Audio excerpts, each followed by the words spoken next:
Ethan Delgado was a name whispered in boardrooms and splashed across business magazines. At 35, he was one of the wealthiest tech investors in the country, known for his cold logic and unshakable confidence. His penthouse overlooked the skyline, yet his nights were quiet, filled with silence instead of joy. Though surrounded by success, he felt something missing, a kind of emptiness no deal could fill.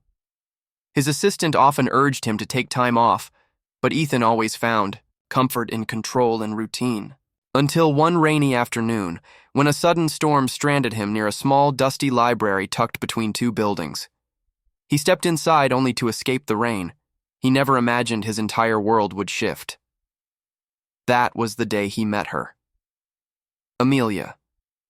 Quinn had worked at the little neighborhood library for almost 10 years. She was quiet, bookish, and preferred stories over people. With her messy bun, oversized sweaters, and glasses constantly slipping down her nose, she blended into the shelves like she was part of them. Most days she spoke more to books than to humans, and she liked it that way. So when a man in an expensive coat dripped water all over her favorite reading rug, she winced. "Excuse me," she said softly, holding out a towel. Ethan, for once, had no clever remark. He simply took the towel, watching her with interest. There was something about her calm that unsettled him. In a good way. Ethan stayed longer than expected, wandering the narrow aisles and reading book titles aloud under his breath. Amelia returned to her cataloging but stole glances at him, wondering what a man like that was doing in a place like this. He didn't look like he belonged. Too polished, too sharp. Yet he moved through the library slowly, like he needed stillness. Before leaving, he approached her counter and asked for a book recommendation. She hesitated, then handed him her favorite novel, saying simply, "It's about a man who learns to listen." Ethan raised an eyebrow but didn't argue. That night, he read the book cover to cover, haunted by the main character's quiet transformation. He returned the next day, and the day after that. At first, he claimed it was for more book suggestions, but Amelia saw through him. He lingered even after selecting his books, asking questions about plots and authors, sometimes just sitting silently across from her. Amelia, unsure how to handle the growing attention, remained reserved but polite. She didn't trust easily, especially not someone with his kind of charm. Yet she noticed how his expression softened in the library, how he seemed less guarded. He never asked personal questions, and she appreciated that. Slowly, a quiet rhythm developed between them. Weeks passed, and Ethan found himself adjusting his schedule just to visit the library before closing. His business partners began to notice his distraction, but he brushed them off. For the first time in years, he wasn't chasing productivity. He was chasing peace. And Amelia represented a kind of peace he didn't know he needed. She introduced him to poetry, to stories where emotion trumped logic. He told her he was in investments, keeping his identity vague, not wanting to ruin whatever was growing between them. Amelia liked that he listened when she spoke, that he seemed to truly hear her. She began waiting for him, though she never said it aloud. One Saturday, Ethan invited her to a small cafe nearby, and to his surprise, she agreed. Over coffee, they talked not of business or money, but of childhood memories, favorite books, and fears. Amelia confessed she often felt invisible. Ethan, who was always seen but rarely known, found that oddly relatable. They laughed more than either expected, and when they parted, Ethan realized he didn't want the night to end. That evening, Amelia reread the book she'd first given him, realizing how much he reminded her of the protagonist. She didn't know what scared her more, that she was starting to like him, or that he might feel the same. She pressed a hand to her chest, steadying her breath. Amelia's co-workers began to notice the change in her. She smiled more, wore softer colors, and once even arrived early just to tidy up the reading nook Ethan always used. Ethan, meanwhile, canceled an international meeting just to make it to her poetry reading at a local event. He sat in the back, unannounced, eyes fixed only on her. When she read a piece about solitude and softness, he felt like every word was meant for him. Afterward, She found him waiting outside with a quiet smile. "You came," she said, surprised. "Of course," he replied. "I wouldn't miss hearing your voice." Their connection deepened, though still unspoken. Ethan never pushed, and Amelia never rushed. One afternoon, she shared that her mother used to read to her every night, and after she passed, the library became her refuge. Ethan listened without interrupting, touched by her openness. In return, he admitted he'd lost his father young and had grown up learning that emotions were a weakness. Amelia looked at him differently after that. "Maybe it's time to unlearn that," she said gently. That night, Ethan couldn't sleep. He kept hearing her voice, calm and warm, breaking down his carefully constructed walls. The truth about Ethan's identity eventually slipped. A local paper ran a photo of him outside the library, calling him the billionaire hiding in plain sight. Amelia saw it before he could explain. Her heart sank, not because he was rich, but because he hadn't told her. When he arrived that afternoon, she didn't speak at first. "I didn't want to scare you away," he finally said. "I wanted to be just a man, not a title." Amelia nodded slowly, hurt but understanding. "Next time," she whispered. "Just trust me." Ethan didn't return for a few days, unsure if he'd lost her. Amelia missed him more than she expected. His silence felt louder than any conversation. Finally, she walked into his office building, determined. She surprised his secretary, then herself, when she marched up to his penthouse unannounced. He was shocked to see her, but she only said, "Come back to the library. I miss the quiet we shared." In that moment, the billionaire and the librarian were just two souls longing for peace. Ethan took her hand gently. "I'll follow you, anywhere." Ethan returned to the library the very next day, this time without pretense. He wasn't there for a book. He was there for her. Amelia welcomed him with a shy smile, and they resumed their familiar rhythm, this time with deeper warmth between them. He sat closer, lingered longer, and even brought her tea from her favorite cafe.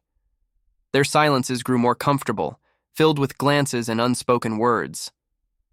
Amelia began recommending books not just for him, but for them. Stories about growth, vulnerability, and love. One afternoon, she found a note tucked inside a novel he returned. "You've become my favorite chapter." She kept the note tucked into her journal, heart fluttering every time she read it. Despite their connection, Amelia's insecurities surfaced more often now.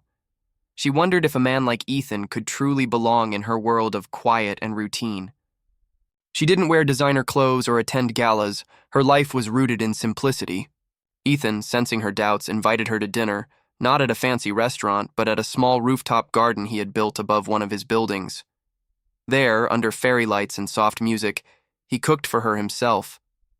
Amelia was stunned, both by the view and by the gesture. "I wanted to bring peace to my world the way you brought it to mine," he said softly. That night, their hands found each other naturally, as if they always belonged together. Amelia slowly let Ethan into her daily life. He helped repair an old bookshelf in the library, laughing as he got glue on his shirt. She took him to a used bookstore she loved, where he bought an entire box of poetry just to make her smile. He admired how she treated each book like a treasure, each reader like a friend. She admired how he tried so hard to belong in her space, never asking her to change.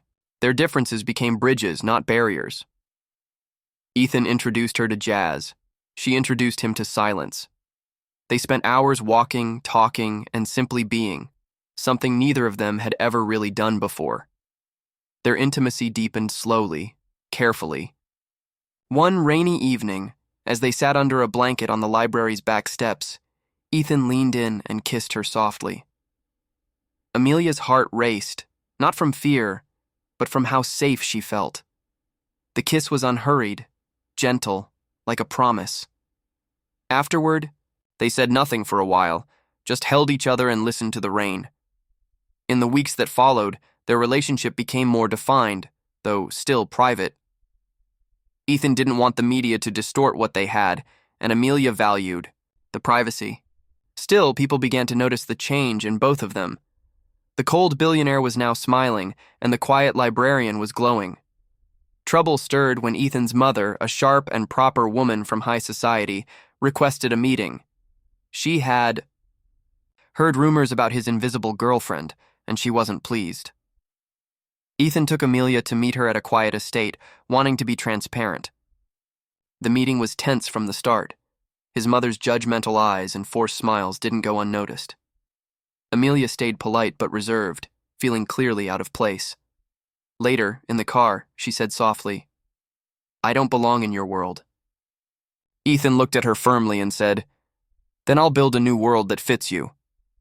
She didn't answer, but her hand in his said enough. Despite the discomfort, Amelia didn't run. She knew love wasn't always comfortable. It was about showing up, again and again. Ethan showed up too every evening, without fail. He brought her flowers, her favorite pastries, and even donated anonymously to renovate the children's corner of the library. Amelia knew it was him, but she didn't say anything. Instead, she surprised him one night with a handwritten story, the first she'd shared with anyone. It was about a lonely prince who finds home in a forest girl's heart. Ethan cried reading it, quietly, without shame. It was the first time Amelia had seen his tears. Their relationship began to deepen emotionally as well as physically. They spent long weekends away, often retreating to quiet countryside inns. Ethan taught her how to ride a bike. She taught him how to slow down. They argued sometimes, usually about his instinct to protect her too much or her habit of retreating when overwhelmed. But each time they worked through it, learning the language of each other's pain. Amelia began to trust that he wouldn't leave. Ethan, in turn, learned how to love without control. They were transforming together. One day, a business emergency pulled Ethan away for a week without warning. Amelia felt the distance like a hollow ache. She didn't hear from him for days, and her mind spiraled with doubt. When he finally returned, she barely looked at him. "I'm not used to being forgotten," she said, eyes brimming. Ethan wrapped her in his arms and whispered, "I forgot myself, not you. Never you." He apologized deeply and promised to do better. That night, he left his phone outside and spent every moment simply being with her. After the scare, Ethan took a bold step. He asked Amelia to move in with him. She hesitated, not because she didn't love him, but because she feared losing herself in his world. He understood and gave her time, telling her there was no rush. Instead, they began spending more time at her small apartment, cooking and reading, together. Amelia realized that Ethan didn't want to change her. He just wanted to be near her. One morning, she surprised him by handing him a spare key. "I'm not ready to move in," she said, "but I'm ready to let you in." He kissed her hand and said, "That's more than enough." Their love deepened, becoming something steady, rooted, and real. Ethan began writing poetry, secretly, and Amelia found one of his verses tucked in a library book. It read, "You are the quiet in my storm, the whisper I didn't know I needed." She wept when she read it, knowing he was no longer the man who sought only power and profit. He was learning to live in the present, to feel, to love. She, in turn, was learning to open up, to trust, and to be seen. Together, they were healing old wounds neither had dared to face alone. But even the strongest bonds must face trials, and one was coming that neither of them expected. Ethan received a once-in-a-lifetime offer to expand his company overseas, an opportunity that could skyrocket his empire. The catch? It required relocating to London for at least a year. He didn't know how to tell Amelia, fearing what distance might do to their fragile balance. When he finally shared the news, her face remained unreadable. "I always knew your world would pull you away," she said quietly. Ethan took her hand, desperate. "It doesn't mean I'll leave you behind," he said. But Amelia had spent most of her life watching people walk away, and she wasn't sure how to believe in promises anymore. They didn't fight, but silence grew between them. Amelia tried to be supportive, even helping him research bookshops and libraries in London. But every shared smile held a sadness, and every goodbye felt heavier. Ethan delayed his decision, torn between ambition and love. "I've worked my whole life for this," he admitted one night. "But now that I have it, it feels hollow without you." Amelia, tears in her eyes, replied, "Then maybe it was never the goal that mattered, but who you share it with." That night, neither of them slept. Ethan left for London with a heavy heart, promising to return in 3 months. They decided to try long distance, though both feared what time and space might do. Amelia buried herself in books, the library becoming both sanctuary and reminder. She missed his laughter, his late-night visits, and the poems he used to slip between pages. Ethan sent her photos, voice messages, and handwritten letters, but the void lingered. She began writing him daily, even when she wasn't sure he'd respond. "I miss your quiet," he wrote back once. "London is loud without you." 3 months stretched into 4, then 5. A major deal extended Ethan's stay, and Amelia's hope began to crack. One afternoon, she stopped writing, not out of anger, but exhaustion. Days passed without a response from him, and her heart sank. Then, one rainy morning, she walked into the library and froze. Ethan was there, sitting in her reading nook, soaked and smiling. "You stopped writing," he said, standing up, "so I came home." He explained that he'd walked away from the deal, leaving his boardroom stunned. "I realized I could build 1,000 empires, but none would matter without you," he told her. Amelia looked at him, unsure if it was a dream. "I didn't ask you to give up everything," she whispered. "You didn't have to," he replied. "I chose you." Tears spilled down her cheeks as she threw her arms around him. For the first time, she felt chosen, not because of what she gave, but because of who she was. They started over, this time with full hearts and open plans. Ethan bought a small property just outside the city and turned it into a reading retreat with Amelia. She left her library job on her own terms, opening a new space for children and adults who needed quiet like she once did. Ethan helped but never took over. He had learned that peace wasn't about control. They spent slow mornings reading together and quiet nights dancing barefoot in the kitchen. Their love wasn't loud, but it was enduring. It was woven into small gestures, thoughtful glances, and words unsaid. They no longer feared silence. It was where they found each other most. Ethan proposed on a quiet Sunday afternoon, with no crowd, no photographers. Just the two of them, a worn-out copy of her favorite book and a ring hidden inside. Amelia laughed, cried, and said yes without hesitation. "I never dreamed of a wedding," she confessed, "but I dreamed of you." They married in the garden of their retreat, surrounded by books and blooming jasmine. No tuxedos or designer gowns, just love, simplicity, and meaning.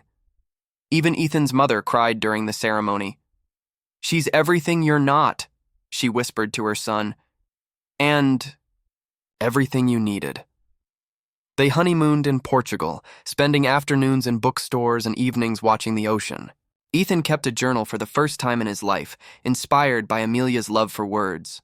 He wrote poems, memories, and quiet moments, always beginning with "To my peace." Amelia read them in secret and often cried, overwhelmed by how much he had changed. He still ran his business, but from home and with balance. She taught workshops on storytelling and healing, helping others find their voice. They weren't perfect, but they were present, and that made all the difference. Years passed, and their love only grew deeper. Ethan never lost his ambition, but now it came second to their shared life. Amelia never stopped being introverted, but now she felt safe being fully herself. They adopted a rescue cat named Fable and talked often about starting a family. Their love became a story told in soft touches and long conversations. One evening, as they lay in a hammock under the stars, Amelia asked, "Do you ever miss the city?" Ethan smiled, pulling her close. "Only when I'm away from you." On the anniversary of their first meeting, Ethan returned to the library. where it all began. The building had been renovated, but the spirit remained. He left a book on the front desk with a note tucked inside. To the librarian who taught a billionaire to feel. Amelia found it later that day and pressed it to her chest, smiling. They celebrated with tea, laughter, and the comfort of shared silence. Their love was never loud, but it echoed in every corner of the life they built together. In a world full of noise, they had found their own kind of harmony. And that, in the end, was more than enough.